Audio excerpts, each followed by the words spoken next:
नमस्कार, मैं हूं पंकज सिंह जाडेजा। हमारा उद्देश्य है राष्ट्र से स्नेह, राष्ट्र का सम्मान। अब देखते हैं आज की दिन भर की हेडलाइन।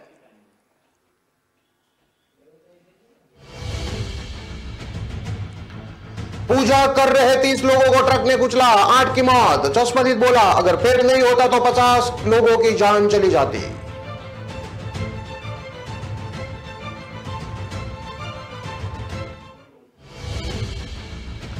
धान की खरीदी शुरू, धान खरीदने के लिए 20 दिन। विक्रय केंद्रों का लक्ष्य तय नहीं।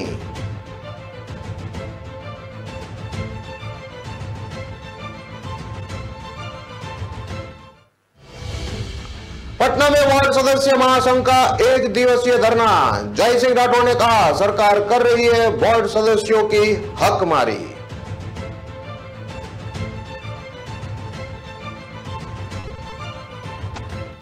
शहीद की आखिरी बातचीत, दोस्त से कहा फरवरी में आऊंगा। लाडनू से 30 किलोमीटर तिरंगा यात्रा शुरू। कश्मीर में 2 दिन पहले बर्फ में दबके हुए थे शहीद।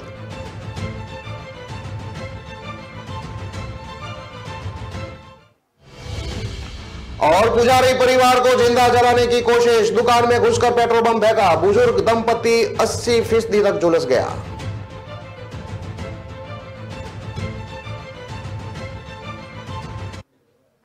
अब देखते हैं खबरें विस्तार से। बिहार में सड़क किनारे पीपल पेड़ के नीचे खड़े होकर पूजा कर रहे लोगों को नशे में धुत एक ट्रक ड्राइवर ने कुचल दिया। इसमें 8 लोगों की मौके पर ही मौत हो गई। मरने वालों में 6 बच्चे हैं। ये सभी लोग पीपल के पेड़ के नीचे रख के खड़े होकर पूजा कर रहे थे। तभी 120 की रफ्तार में एक ट्रक आया और लोगों को रौंदते हुए निकल गया। लोगों ने बताया कि अगर पेड़ नहीं होता तो 50 से ज्यादा जाने जा सकती थी। हादसा रविवार रात करीब 9 बजे सुल्तानपुर गांव के पास हुआ। मरने वालों में सभी की उम्र 20 साल के से कम है। हादसे के बाद गैस कटर से ट्रक को काटकर मृतकों को निकाला गया। ज्यादातर बच्चे ट्रक और पेड़ के बीच में फंसे थे। ग्रामीण मनोज राय ने बताया कि घटनास्थल पर सड़क किनारे ही देवस्थल है। 50-60 साल से वहां पूजा हो रही है। ऐसा कहा जा रहा है कि हादसे के वक्त यहां 60 से ज्यादा लोग मौजूद थे।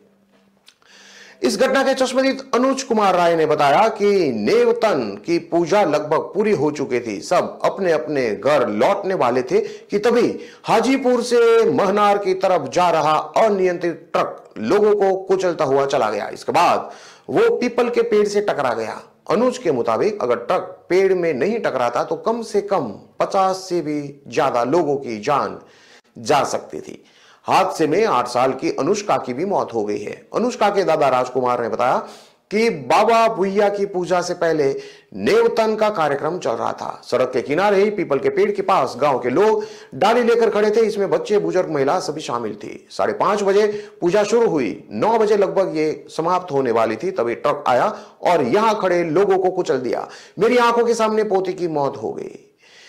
पीएम मोदी ने भी घटना पर दुख जताया है। मृतकों के परिजनों को 2 लाख रुपए मदद देने का ऐलान किया है। घायलों को 50,000 रुपए दिए जाएंगे। उधर राष्ट्रपति द्रौपदी मुर्मू ने भी इस घटना पर शोक जताया है। मुख्यमंत्री नीतीश कुमार ने मृतकों के परिजनों को 5-5 लाख रुपए मदद देने का ऐलान किया है।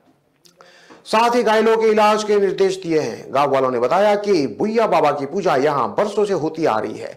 भुइया बाबा की पूजा में धरती की पूजा की जाती है। मान्यता के अनुसार धरती ने ही लोगों को जीवन दिया। धरती ही लोगों का जीवन यापन करती है। धरती से ही उपजे अन्ना, फूल, फल को खाकर लोग जी रहे हैं।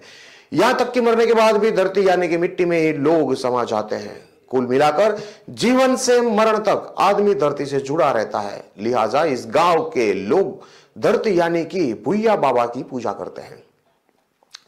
नेवतन मतलब आमंत्रण। भुइया बाबा की पूजा के लिए 1 दिन पहले शाम को धरती को आमंत्रण देने की प्रथा है। इस प्रथा के अनुसार स्टेट हाईवे के बगल में पीपल के पेड़ के पास यह पूजा की जाती रही है। गांव के लोगों के साथ गांव के बच्चे भी इस पूजा को देख रहे थे। बच्चे सड़क किनारे खड़े थे। तभी तेज रफ्तार ट्रक अनियंत्रित होकर आई और ये हादसा हो गया।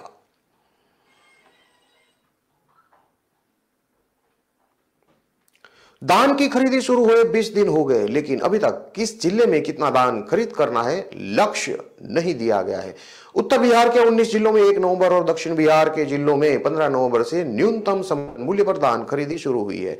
20 नवंबर तक राज्य भर में 6083 किसानों को 42,124 टन धान खरीदी हुई है। आपको बता दें कि मुख्यमंत्री की अध्यक्षता में 2 बार धान खरीद मामले की समीक्षा हो चुकी है। मुख्यमंत्री ने निर्देश दिया था कि जिले में धान की उत्पादकता के हिसाब से खरीद का लक्ष्य दे। खाद्य और उपभोक्ता संरक्षण विभाग के सचिव विनीत कुमार के अनुसार 21 नवंबर को जिलों को धान खरीदने का लक्ष्य दिया जाएगा। पैक्स और व्यापार मंडल के माध्यम से न्यूनतम समर्थन मूल्य 2040 रुपये प्रति क्विंटल की दर से खरीद हो रही है। इस साल के किसानों से न्यूनतम 45 लाख टन धान खरीद का लक्ष्यांक रखा गया है, लेकिन जिलावार खरीदी का लक्ष्य आना अभी बाकी है। धान खरीदी के 48 घंटे के अंदर किसानों का मूल्य भुगतान का निर्देश है, लेकिन शिकायत आ रही है कि समय पर किसानों के खाते में भुगतान नहीं हो रहा है। एक रैयत किसान यानी कि जमीन मालिक किसान का अधिकतम 250 क्विंटल और बटाईदार किसान 100 क्विंटल धान बेच सकते हैं। 2022-23 खरीफ मौसम में किसानों के धान की कीमत प्रति क्विंटल 2040 रुपये रखी गई है।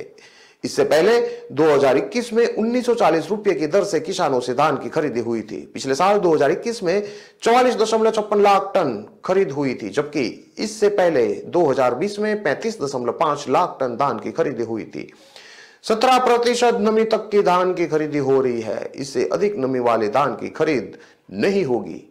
बिहार में इस साल लगभग 82 से 90 लाख टन धान यानी कि चावल 60 से 66 लाख टन की उत्पादन की उम्मीद जताई जा रही है। किसानों से खरीदे गए धान का फोर्टिफाइड चावल तैयार कराकर खाद्य सुरक्षा योजना के लाभुकों को उपलब्ध कराया जाएगा। मिल से उसना चावल लेने की प्राथमिकता देने का निर्देश भी दिए गए हैं।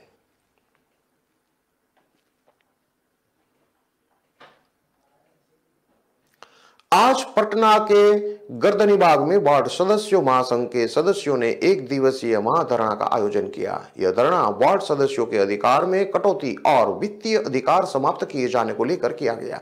इस धरने में वार्ड सदस्यों के अधिकारियों में कटौती के खिलाफ रोष व्यक्त किया गया।